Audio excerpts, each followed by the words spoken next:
When you are the captain of a wide-body commercial airliner, you are responsible for 300 souls and a $300 million machine flying 7 miles above the Earth. You are trained to handle engine failures, severe turbulence, and medical emergencies with absolute ice-cold calm. We have a saying in aviation when things go wrong: aviate, navigate, communicate. You fly the plane first, figure out where you are, and then tell people what's happening. I had to use that exact protocol when my marriage lost its engines. My name is Arthur. I'm 39 years old, and I am a captain for a major international airline flying Boeing 777s across the globe. 5 years ago, I married Vanessa. Vanessa loved the glamour of my job, and she especially loved the perks. One of the greatest benefits of being a senior pilot is the companion pass and non-rev travel privileges. It meant my wife could fly first class anywhere in the world on standby for essentially the cost of the airport taxes. I was gone a lot, usually 15 days a month on international rotations, but I made a phenomenal salary, and Vanessa lived a life most people only dream of. Paris for the weekend? Done. Shopping in Milan? Easy. I thought providing her with the world was the ultimate expression of love. I didn't realize she was using my wings to fly away with someone else.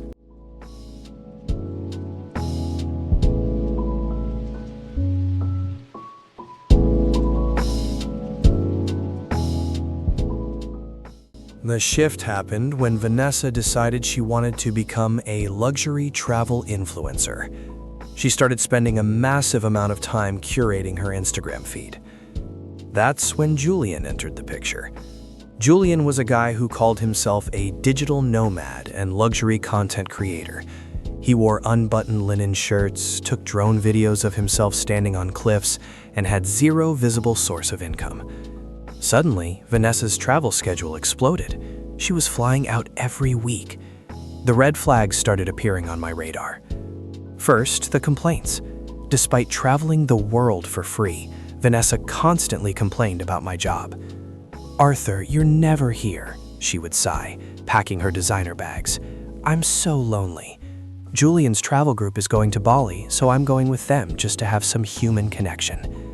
Second, the buddy passes. As an employee, I get a set number of buddy passes to give to friends. Vanessa was constantly asking me to transfer my passes to her account so she could bring her female photographers along. Third, the intimacy died completely. When I came home from a grueling 14-hour flight from Tokyo, exhausted and just wanting to hold my wife, she would treat me like a nuisance. I was just the guy paying the mortgage on the house she used as a layover. I decided to do a standard pre-flight check on my own life.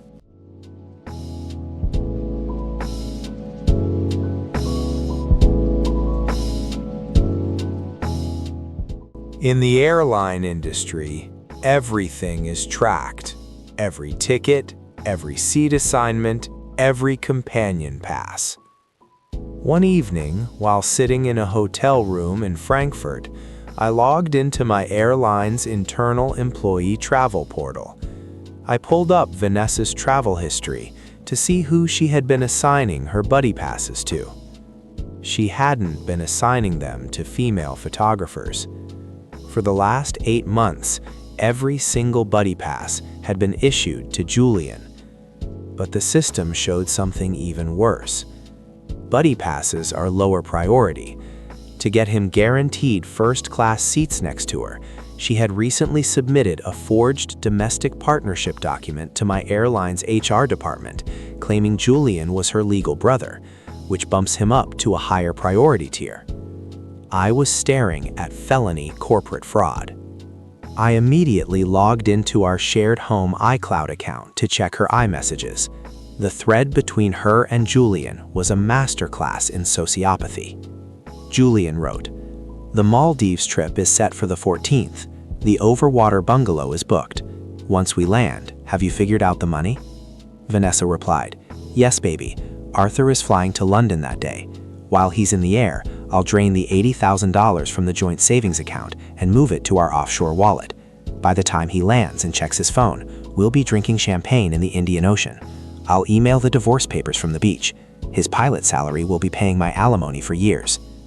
I sat in my quiet hotel room in Germany, looking out at the tarmac. My wife was using my hard-earned career benefits to smuggle her lover across the globe, committing corporate fraud and planning to rob me blind while I was 30,000 feet in the air.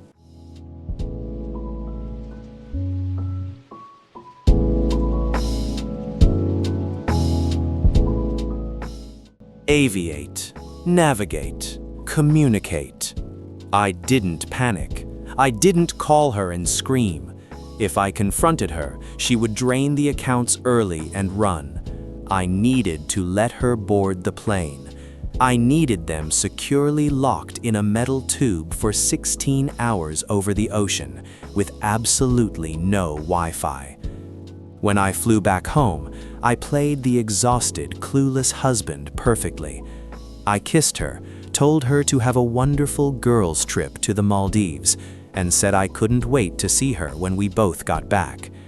"I love you, Arthur," she lied, looking me right in the eyes. "Have a safe flight to London." What Vanessa didn't understand is that airline corporate security is more ruthless than the FBI. When employees or their spouses abuse non-revenue travel privileges, the airline doesn't just revoke the pass, they audit your entire travel history, and they charge you the full rack rate price for every fraudulent flight you ever took.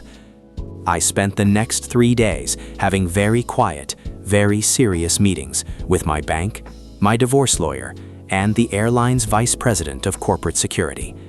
I filed the flight plan for her destruction.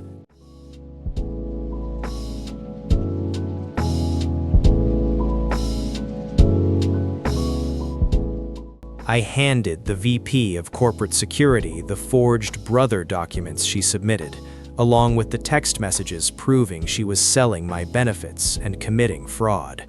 The VP was furious. "Captain," he said, "we are going to permanently ban her from all travel, and because she committed fraud to secure first-class international seats for a non-eligible person, we are going to retroactively bill her credit card on file for the full retail price of every flight they took over the last 8 months." I had done the math. 14 international first-class flights.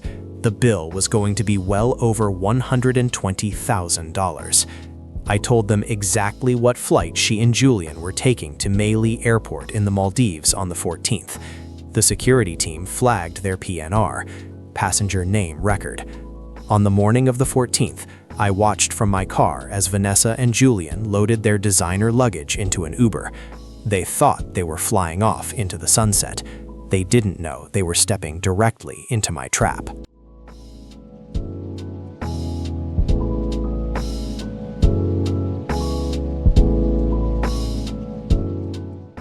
I didn't have a flight to London that day. I took PTO. The moment their flight took off from Los Angeles, they were in the air, completely unreachable for 16 hours. I drove straight to the bank. Because my name was the primary on the joint account, I legally withdrew all $80,000 and moved it into a private trust account she couldn't touch. Then, I froze all the credit cards linked to my name. While they were sleeping in their lie-flat first-class pods, drinking free champagne and dreaming of my money, the airline's fraud department executed their strike. They permanently revoked Vanessa's companion pass, they canceled their return flights, and they hit Vanessa's personal credit card, the one she used to pay the airport taxes, with a massive immediate corporate chargeback of $124,000 for fraudulent ticketing. 16 hours later, their flight landed in the Maldives. When they stepped off the plane and walked up to the customs and immigration desk, their boarding passes flashed bright red. 2 airline security representatives and local airport police pulled them out of the line. I received a frantic, hysterical phone call an hour later. Arthur, answer the phone!" Vanessa was screaming, completely unhinged. "The airline security team just detained us at the gate. They said my travel privileges are permanently revoked for fraud. They canceled our return tickets, and my credit card was just charged $124,000. The bank froze my account. Please tell them it's a mistake." "It's not a mistake, Vanessa," I said calmly, sitting in my living room, drinking a coffee. I gave the fraud department the forged documents you submitted for Julian. By the way, the joint account is empty. I moved the money while you were over the Atlantic. Enjoy the Maldives." "Arthur, you can't do this. We have no return flights. We have no money to pay for the hotel. We are stranded," she sobbed. "Aviate, navigate, communicate, Vanessa," I said softly. "You crashed your own plane. Figure it out." I hung up the phone.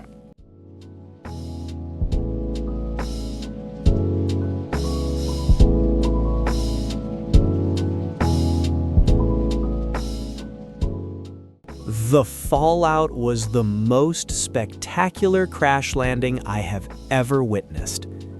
Because Vanessa's credit card was maxed out by the airline's fraud charge, the luxury overwater bungalow resort canceled their reservation immediately. They were stuck inside the Malé International Airport with designer luggage and absolutely $0. Julian, the luxury travel influencer, showed his true colors instantly. The moment he realized Vanessa was completely broke, had a $124,000 corporate lawsuit hanging over her head, and couldn't fly him anywhere for free ever again, he panicked. He didn't stay to comfort her. He used his emergency credit card to book himself a cheap middle-seat economy flight to Dubai and literally ran away, abandoning her in the terminal. Vanessa spent 2 days sleeping on a bench in the airport. She eventually had to beg her parents to wire her $2,000 just to buy a miserable 35-hour multi-layover economy ticket back to the United States. When she finally got back, she was served with my divorce papers. Because she had committed documented corporate fraud that directly threatened my employment, the judge had absolutely zero sympathy. She was awarded no alimony, and the $124,000 debt to the airline remained entirely in her name, as the fraud was committed independently by her.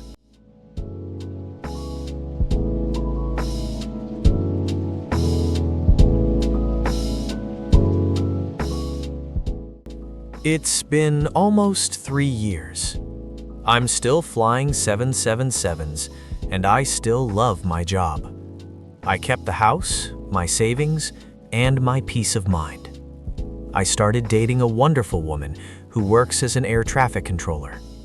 She understands the lifestyle, she pays her own way, and she doesn't care about first-class seats. Last I heard, Vanessa had to declare bankruptcy due to the massive airline debt. Her influencer career died the day her free flights stopped.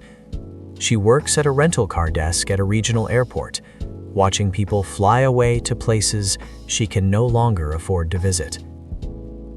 If there is a lesson to be learned here, it's this. Never mistake the person providing your lifestyle for someone who is too blind to see you taking advantage of it. If you are giving someone the world and they try to use it to fly away with someone else, don't cause a scene. Let them pack their bags. Let them board the plane. And right when they think they've gotten away with it, cancel their ticket home. Thanks for listening to my story. If you enjoyed this one, drop a like, hit subscribe, and let me know in the comments, what's the worst airport nightmare you've ever experienced? Stay safe and always check your flight status.